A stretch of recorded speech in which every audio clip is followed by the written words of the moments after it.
Hello and welcome back to Off-Grid Style. I'm Nikki and I'm glad to have you here.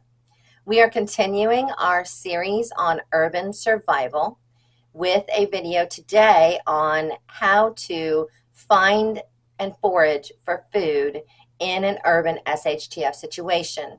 I have put a link to the playlist up here that you can watch the other videos in this series. Also, I will go ahead and at the end of this video, I will go ahead and put a link there as well so you can find the other videos that are in this series. The reason I started this series is because 82% of Americans live in a suburban or urban environment. That means a city, a town, or the suburbs. And with 82% of people in those situations, they definitely need to know how to creatively and innovatively, and with 82% of people in the find resources should an SHTF situation happens. So that's what these videos are about. So let's get started and find out.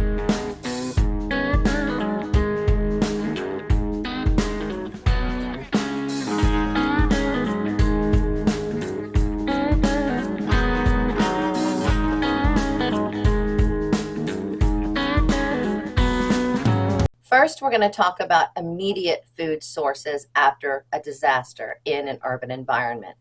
And by this, I mean like right after everything happens, perhaps you didn't have a whole lot of food in your home and you're having to start looking into, or maybe there's a lot of people in your home and you're having to start looking into other options. So this is kind of an immediate thing.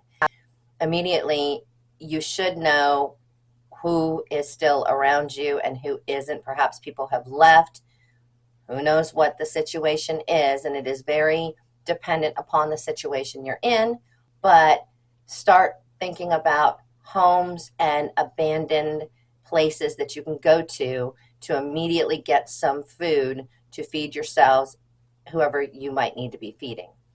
So that's the first thing. And again, a caution, you're probably going to hear me say this a whole lot. Please do not break any laws when you are doing these things in this video that we suggest. Secondly, be aware of emergency food reserves in places around you.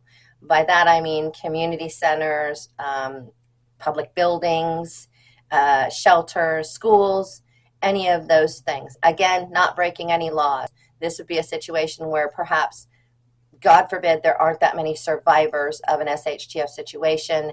So at this point, you're not really having to be concerned about the entrance of these places, I guess would be the best way to put this.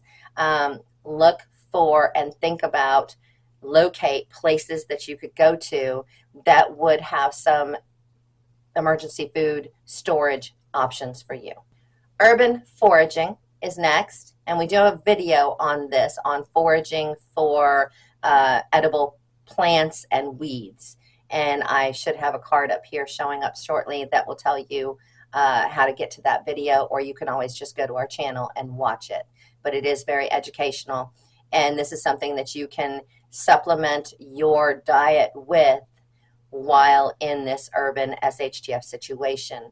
So you'd look for dandelions, chickweed, purslane, hit the local parks, public parks, things like that, and see if you can find these things. Do learn to identify them. Don't just shove stuff in your mouth. Next, you can look for personal or community garden areas and get food from those. If you know you have neighbors who have a great garden and the neighbors have left, I'm sure they would be fine with you getting some vegetables so that you could survive, or whatever they might have. Same thing with more community gardens. Also, nurseries. If you know of a nursery nearby that does have edible plants, it's quite possible for you to go to that nursery and pick some of the vegetables or fruits to get yourself through the survival situation. Do not trespass. Do not do any of those things. Again, I'm having to say that. Urban fishing. This is an interesting one, and one I hadn't really thought much about, but it is a possibility until I was creating this video. You can look for rivers, ponds, lakes, even storm drains that are around you that may have some edible fish, tadpoles, frogs, whatever they might be in them. So you can capture them, create makeshift traps for them, even if it's just a plastic bottle with some bait in it to catch smaller fish, and then move on from there. Every bit of protein counts when you're in this type of situation. Bird trapping and snaring. This is something every major city, every large town, even the suburbs have lots of birds, and unfortunately in an SHTF situation, they become prey and they become a potential food source for you. So consider setting up traps or snares to catch these birds in. They will still be relatively domesticated at this point, so they're used to people feeding them. And sadly, I hate to say this, but if you want to survive, this is one of the ways that you can get food and survive. Scavenging abandoned buildings. So if the situation that has occurred is one where a lot of people have left, a lot of people have sadly perished, and you survived, then it may be a possibility that you can enter an open abandoned building or abandoned home where no one is living anymore and find food. This would mean you were branching out from what you have resourced around you, and now you're moving out a little further, being very, very careful and cautious in your search and in your procurement of the food. You can also hunt small game, and you can do this in a number of ways. There's tons of YouTube videos about all the different ways that you can hunt small game. You can use, bow and arrow. You can use slingshots, traps. Depending on your situation, you might not want to use anything that makes a very loud noise if you're trying to be incognito and gray man-ish.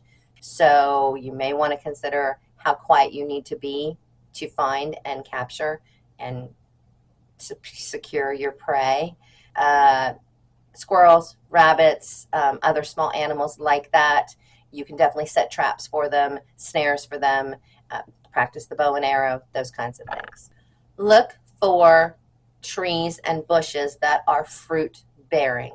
There's a lot of these around in urban areas, especially if you're wandering around in a suburb and you're looking for fruit, and you happen to notice that some of the yards do have fruit trees in them. You can go ahead and, as long as nobody's there and you're not trespassing, it's in that situation, go ahead and get your fruit, and at least you'll have some more food in your belly. Here's another one that I'm not a big fan of, but hey, if I have to, I have to, and that is edible insects and bugs and grubs.